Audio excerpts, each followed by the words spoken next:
pinadalan tayo ng pipe na, yung dati niyang pipe yun eh. Teka, labas lang ako. Dati niyang pipe, tapos pinadala sa atin dito. So, sila Yukimoto yung, ano natin, kinontak natin for kabit sana. Kaya hindi na sila. Yan yung CB natin. CB, ito yung pipe. So, galing sa sa old exhaust niya ni Sir Gino para kalas yung buo. Baga yung retain pa rin yung stock natin in case na needed. Ayun, nakalas na yung nakalas na yung stock. Grabe, sobrang bigat. Grabe yung bigat ng stock. Compared dyan sa bago na nakakabit. Nabuhat ko ng one hand yung buong exhaust tapos hirap na hirap akong buhatin. Yung ginakabit na nila.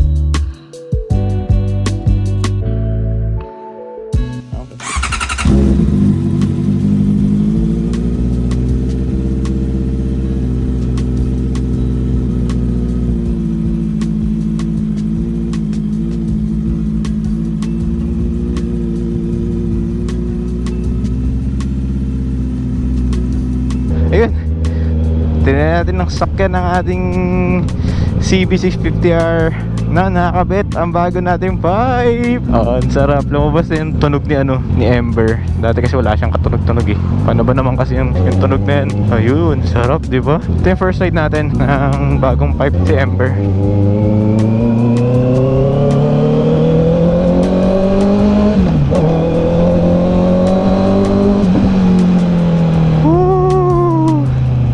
Grabe, ang sarap. Lumabas yung tunog ni Ember, guys. Nakakatuwa. Hindi siya tunog scooter. Ang kasi tunog scooter to eh. Grabe. Mga pala, shoutout kay Papa Gino, no? Kay Daddy G ng Sea-Beast. Sa kanya galing tong pipe na to. Yung luma niya tong pipe pinatry sa atin. Tapos ayun, naka kasi siya eh, naka full system Akrapovic na exhaust. So itong luma niya, pinano niya sa atin, di ba? Isang harurot.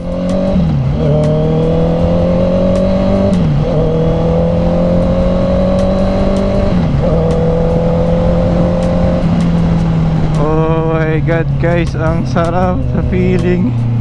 Woo! Ang lakas ng tunog ni Ember. Lumabas na yung ang kaniyang potential.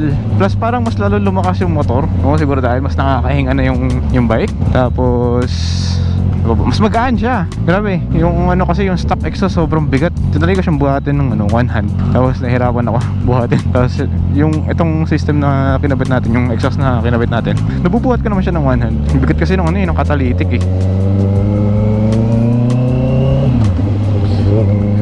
Hindi ko rin alam kung anong brand nito eh. Basta tiwala naman ng kay Papa G. Plus so far ang habol lang naman natin eh yung tunog at the moment. Sarap sa tenga. Buong buo ang tunog ni Ember.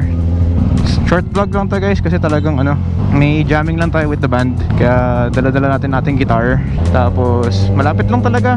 Eh syempre gusto ko ma-capture yung reaction kapag dinadrive ko na siya. Ganda, sarap sa tenga. Okay na okay siya, guys. Siguro kapag dumating yung time, siguro pwede ko pa palagyan pa ng pwede ko kayong palagyan ng silencer. Parang tingin ko gusto ko siyang lagyan ng silencer kapag nandun ako sa mga medyo kakaibang lugar. Siyempre gusto ko nakakaya din naman sa mga tao. Sobrang ingay. Hindi naman ganun kakapal yung face natin. Kaya chill lang tayo. Tingnan natin, tatanong natin kay Papa G kung possible siyang lagyan ng silencer. So far, siguro nasanay ako dahil sa stock exhaust niya. Kaya parang para sa akin yun, sobrang ingay niya. Lapit na rin pala yung first PMS natin. April 4? April 5. It's April 5. Tapos sino may odo, makikita natin 118, di ba? Mahirap kasi kapag ikakasal. Kaya kung sa inyo mga kung may kakasal dyan na manonood sa atin, maganda mag-ingat-ingat lang kayo. Tamang dyan lang yung biyahe nyo, malapitan lang. Yung munang ilalayo, doble ingat lang. So mabuti ng safe. So di pa tayo abot for sure ng 500 km para sa first PMS natin. Ang aabutan natin is yung first month PMS. Kaya paano kaya yun? Hindi ko kasi na-experience yung ganun eh. Nauna yung 1 month kasi dun sa kilometers. Dahil may bago tayong tambucho, gusto kong samahan nyo ako sa aking first experience, kumbaga. Sa kung ano yung ko, first na nga initial mo, diba? Initial thoughts ko with skip the new pipe. So nga pala, sikip nga pala dun, no? Nakakaya na tayo. Papatay tayo ng makina pag nandun na. Ang tanong, masan kaya yung mga kasamahan natin? Baka wala pa. Anyways, yun lang naman guys. Siguro samahan nyo na lang dito pabalik para may video pauwi.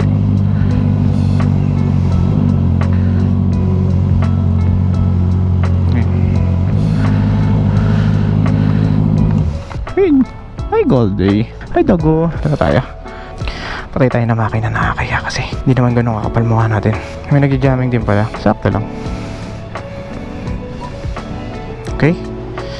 Bibili na naman kami ng Mang Kaloy Chow Pan Fried Rice.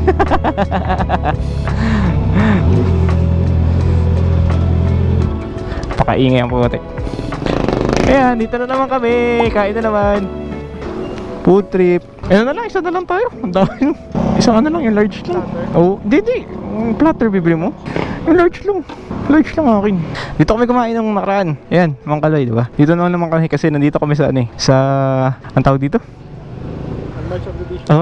Ginakalimutan eh, no? Meron na naman kaming jamming ng banda. Kaya dito na naman kami, diba? Ito na si Ember. Kasama niya yung ating bagong tambutso. Ayan, sobrang dumi pa ngayon at the moment. Win guys, oh, cheesy scallop. Mga gutom, oh, mga gutom. Mga gutom. mga tingin ng awkward din, no? Oh, diba? Cheesy scallop guys, oh my god, solid. Uy.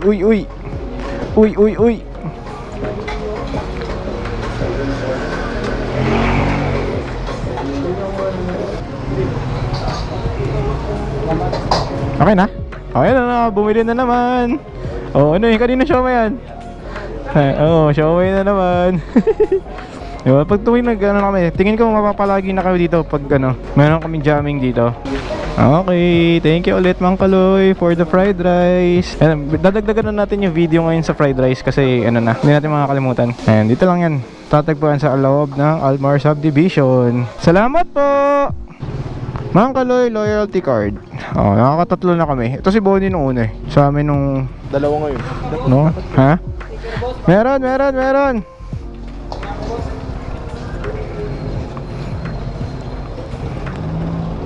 Tiga tayo. Ay, tig-dalawa po kayo. Salamat po, salamat. Kuya, siya. Thank you.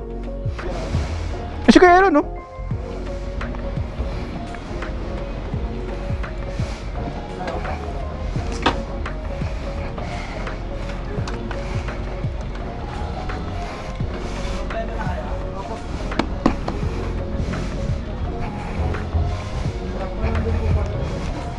Stickers dito guys. Hello. Hello. Ayun. Ay, thank you.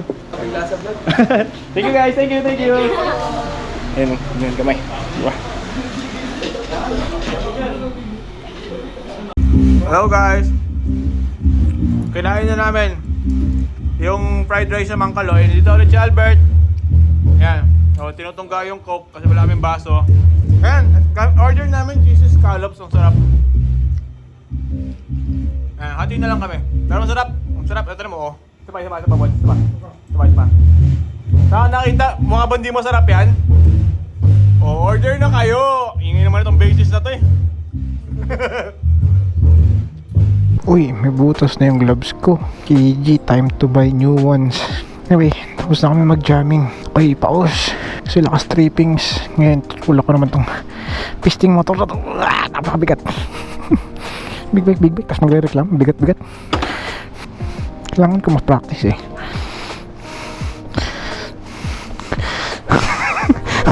Ito. Yun. Uy, pisti ka. Ang hirap maging maliit. Ay, ako.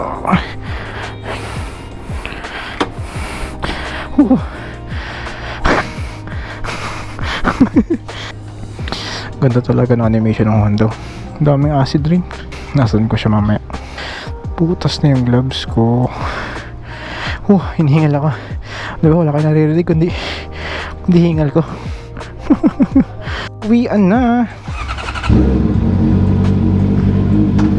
Mas muna tayo nakakaya. Hello guys, so pauwi na tayo. Basta ang ating jamming with the boys. It's already 6 PM na rin naman. Need to go home. Then, yun lang naman guys. Wala naman na masyadong ano dito. Parang more on first, ano lang naman to sa tamang term. First experience with the new exhaust. So, masasabi ko masaya ako dito sa exhaust na to.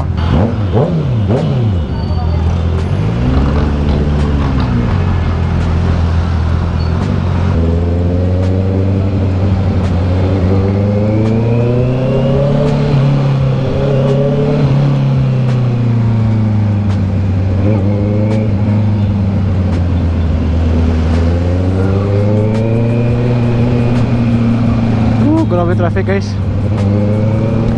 Uy, bakit ganito ka traffic? Ang ganda ng Shakey's, so bukas na pala. Bukas na yung Shakey's sa amin sa Vicas. Tapos ito yung bagong mall na bagong ginagawa. Bago na nga, bago pa diba? Minsan redundant din ako eh. Bagong mall na ginagawa dito. So meron na magiging 3 mall. Ay, 4 na mall kasi Kaya Mall, yung Zabarte Mall, tapos yung SM Caloocan dito naman. Then, ayan, hindi ko alam kung ano pang pangalan yan.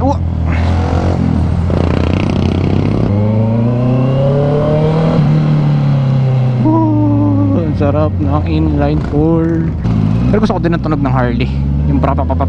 Pati yung ano pala, yung BMW F900R. Yun yung dala ni Harvey nung ano eh. Nag-ride kami sa DRT. Sarap ng tunog ng macho. Kahit inline 2. CP2 kasi yan eh. Ewan ko, pogi talaga ng mga tunog ng crossplane. Okay, sige guys. Wala naman na. Another short vlog na naman.